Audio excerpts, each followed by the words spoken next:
How to renew driving license online in Georgia.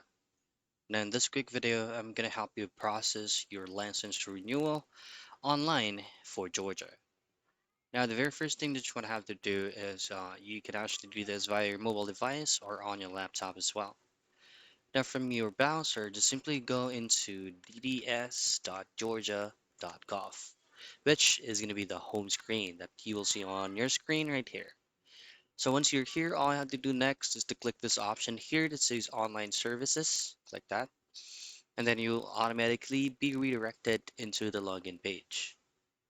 Now, once you're here, these are the very three steps that you need to do. Create a DDS online account and use this your integrated video verification, visit the DDS customer service, or create a DDS online account, then call DDS contact center. And once you've successfully created your free account, just simply scroll down here and then under card services, choose on renew or replace a license ID. Now log in to the account that you just created and you will automatically be asked to upload the old license driver plate that you have on your end so that they will process your renewal.